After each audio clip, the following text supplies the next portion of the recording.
In 1984, there lived an old widowed lady by herself in a two-story house who was completely immobile and bound to her wheelchair. Ever since the mysterious death of her husband, she required the aid of a carer who would visit her daily to help her out with everyday tasks.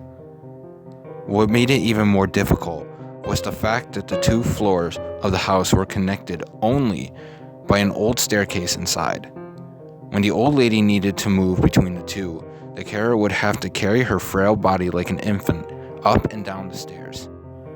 One day, the police received a call from the widow. There had been a murder.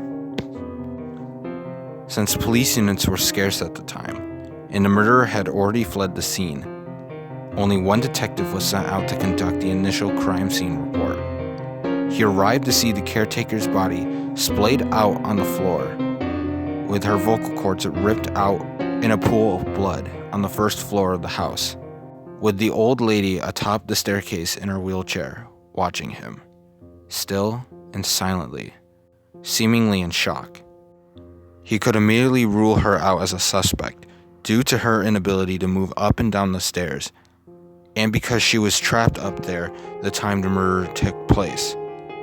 It was similar to the death of her husband many years ago, who had suffocated in his sleep on the couch downstairs. The detective put on his gloves, took photos, swabbed for evidence, and covered the body until the coroner arrived later, all routine business. He scoped the house downstairs for any clues, then asked the old lady if he could look upstairs. She insisted that she was upstairs and no one apart from her had been up there that day. But regardless of this, the detective ascended the staircase, in which she hastily moved aside. Beyond the staircase, there was a narrow corridor with 3 closed doors along it. He checked behind each of the doors. The empty bedroom, nothing. The bathroom, nothing. He became anxious as he slowly made his way to the final bedroom, where the old lady slept. He opened it, and everything looked normal. A bed, a wardrobe, and a bedside table with a lamp. He checked every wall of the room in horror, as it was not what he discovered, but it was what he didn't discover that made him stop dead in his tracks and slowly reach for his gun in his holster. It was a detail so minor that they had completely overlooked it on the last investigation of the husband's death. There was no phone upstairs.